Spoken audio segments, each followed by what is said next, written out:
جی آپ کے سوال اور ہمارے جواب پوچھنے کا شیڈول پھر ڈسٹرپٹ ہو گیا، کیونکہ ایونٹس اتنی تیزی سے بدل رہے ہیں کہ آپ کے سوال جو ہیں وہ پس منظر میں چلے جاتے ہیں، پھر نئی چیزیں سامنے آ جاتی ہیں، تو پھر ہم نئے سوالوں کا انتظار کرتے ہیں۔ اب نئے سوال آئے ہیں، وہ آپ پوچھیں اور ہم اس کا جواب دیتے ہیں۔ طلعت بھائی، 26 نومبر کو خان صاحب نے جو اہم اعلان کیا کہ میں اسمبلیاں توڑ کے باہر آ جاؤں گا، آپ مجھ سے شرط لگا دیں ایک کپ چائے کی، کبھی بھی اسمبلیاں نہیں توڑے گا۔ عمران خان اتنا بیوقوف نہیں ہے، جو اسے سہولت مل رہی ہے خیبر پختونخوا اور پنجاب سے، تو کبھی بھی نہیں چھوڑے گا۔ جس بندے نے ایک گھڑی نہ چھوڑی ہو، وہ خیبر پختونخوا اور پنجاب کی حکومت اور اس کے وسائل کیسے چھوڑ دے گا؟ بہت بہت شکریہ۔ دیکھیں، آپ نے بات جو کی ہے وہ عمران خان کی جو خواہش اور ضرورت ہے، بلکہ ان کی جو ڈپینڈنسی ہے پروٹوکول کے اوپر اور تحفظ کے اوپر، آپ نے یہ درست کہا کہ ان کے گھر کے اسلام آباد کے گھر کے جو دروازے ہیں بنی گالہ کے، اس کے اوپر کے پی کے کی فوج انہوں نے پولیس لگائی، فورس لگائی ہوئی۔ پنجاب پولیس ان کو تحفظ فراہم کرتی ہے، خیر وہ کارکردگی تو آپ نے دیکھ ہی لی ہے ان کی، لیکن انتظامی طور پہ ان کو پروٹوکول جو ہے مکمل طور پر ملتا ہے، اور جس کی وجہ سے وہ اسلام آباد میں اب رکتے نہیں ہیں، وہاں سے اٹھتے ہیں کے پی چلے جاتے ہیں، کے پی سے اٹھتے ہیں پنجاب چلے جاتے ہیں۔ تو یہ پروٹوکول کا لاس تو ان کو ہوگا، اور پھر ظاہر ہے جب تمام لیورز آپ کے پاس ہوں تو آپ ان کو پریس کر سکتے ہیں، پسند کے آپ افسران لگا سکتے ہیں، پسند کے بیوروکریٹس لگا سکتے ہیں۔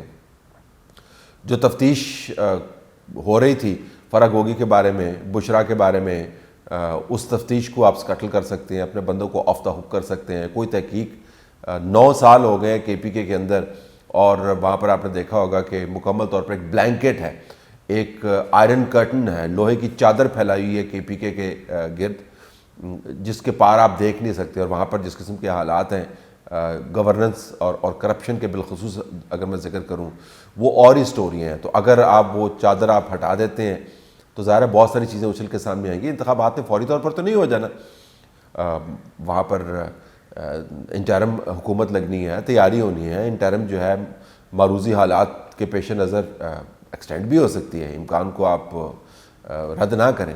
تو آپ صحیح کہہ رہے ہیں کہ عمران خان کے لیے جو ہے وہ بہت ہی یہ ایک مشکل فیصلہ ہوگا، اس کے نتائج ان کے لیے ذاتی طور پر بڑے خطرناک نکلتے ہیں۔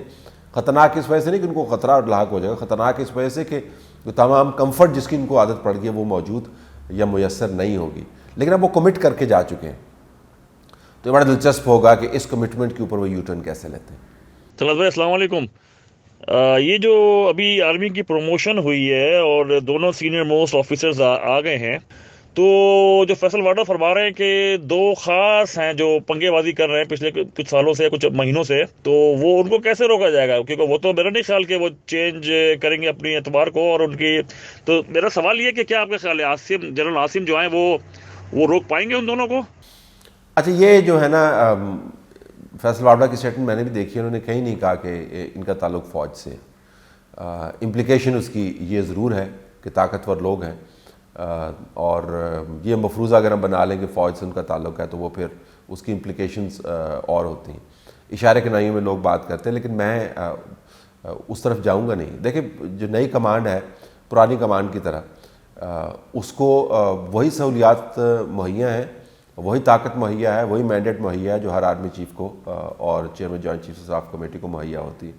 اس کو استعمال کا طریقہ جو ہے پہلے سال میں ذرا مختلف ہوتا ہے، اور بعد میں آ کے بالخصوص اگر آپ نے ایکسٹینشن لی ہو تو اس کمانڈ کے اوپر اثر انداز ہوتی ہیں اگر آپ پروسیجرلی اپنے آپ کو اپنے عہدے کے اندر طوالت دیں تو، لیکن کوئی بہت سبسٹینٹیو اثر نہیں پڑتا۔ تو یہ تو جنرل عاصم منیر کو اب دیکھنا ہے کہ اس قسم کے بیانات کے پیچھے محرکات کیا ہیں، حقائق کیا ہیں، لیکن میرا نہیں خیال کہ وابڈا صاحب کا جو بیان تھا اس میں بالخصوص وہ فوج کے افسران کا ذکر کر رہے تھے، طاقتور شخصیات کا انہوں نے ذکر کیا تھا، لہذا تمام ذمہ داری جو ہے وہ Asim Munir chairman joint chief staff اور پاکستان کے آرمی چیف ساجد شمشاد اور عاصم منیر ان دونوں پر لاگو نہیں ہوتی، کیونکہ ہم نے مفروضہ یہ بنا لیا کہ یہ فوج کے ہی لوگ تھے۔ میرا نہیں خیال کہ فوج کے لوگ تھے، اگر فوج کے لوگ تھے تو I'm sure they'll look into this۔ Talat صاحب، یہ کہنا تھا کہ عمران خان نے کہا ہے کہ وہ کبھی چوروں کو آرمی چیف نہیں لگانے دے گا، تو اس نے بالکل سچ کر کے دکھایا ہے۔ تو یہ آرمی چیف تو ان لوگوں نے نہیں لگایا، عمران نے نہیں لگایا، تو اس کی بات تو سچ ہو گئی ہے۔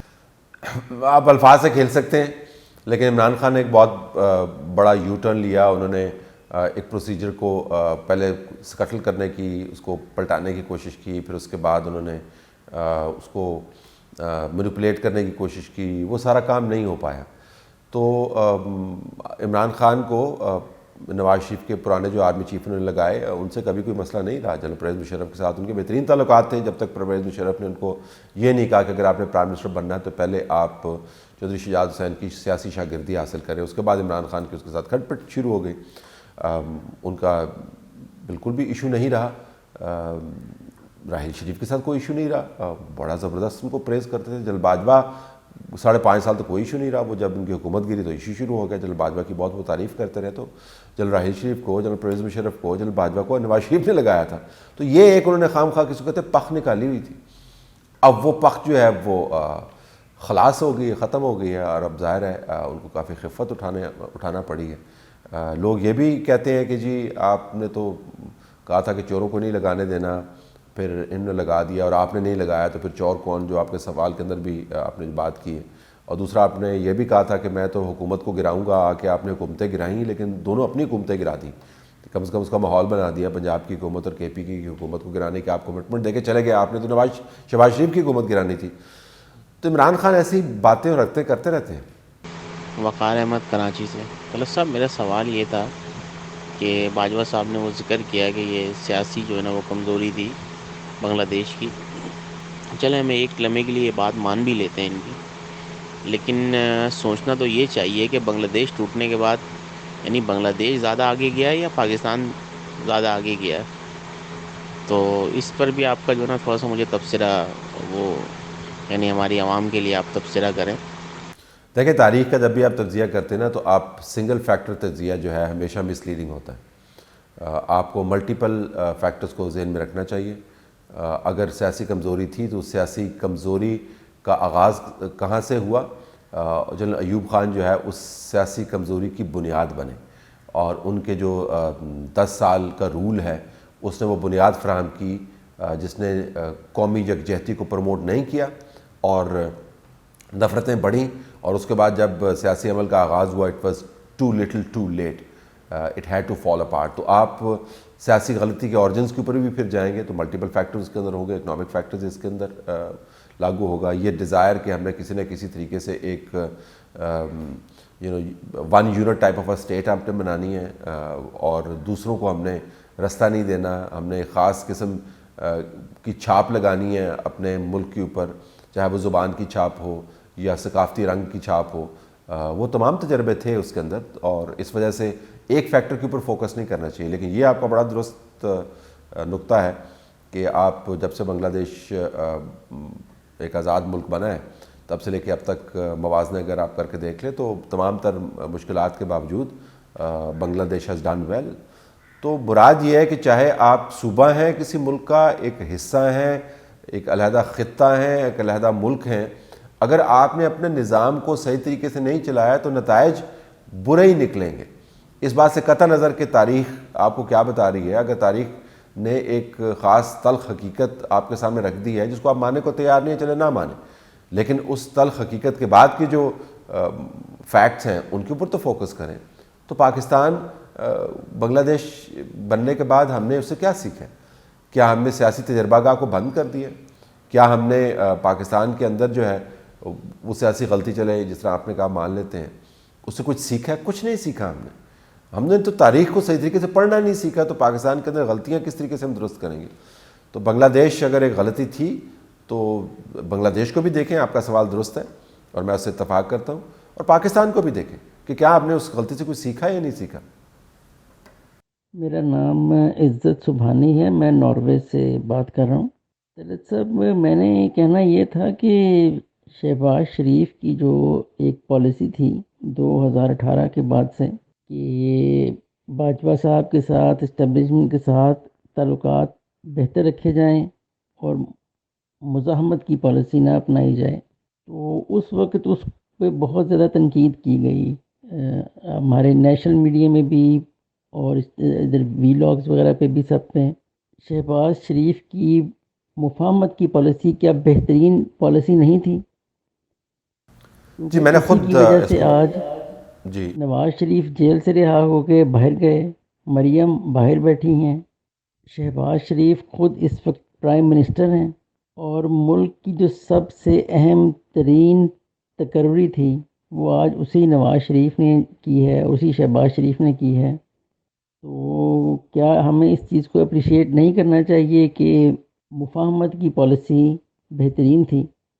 اور شہباز کمنٹ کیجیے گا ضرور. جی بالکل، میں خود شہباز شریف کی مفاہمتی پالیسی، جس کو مفاہمت کہتے ہیں، اس کے اوپر تنقید کرتا رہا ہوں، اور میں نے شہباز شریف کا جو طرز عمل ہے سیاسی، اس کے اوپر بھی اپنی رائے کا کھل کے اظہار کیا ہے. صرف میں یہ واضح کر دوں کہ نتائج کی جو وقتی خوبصورتی ہے اس سے اس پالیسی کی کامیابی کو آپ معیار نہیں کر سکتے. صرف یہ کہ وہ پرائم منسٹر بن گئے، اس سے مراد یہ نہیں ہے کہ پالیسی کامیاب ہو گئی. کیوں؟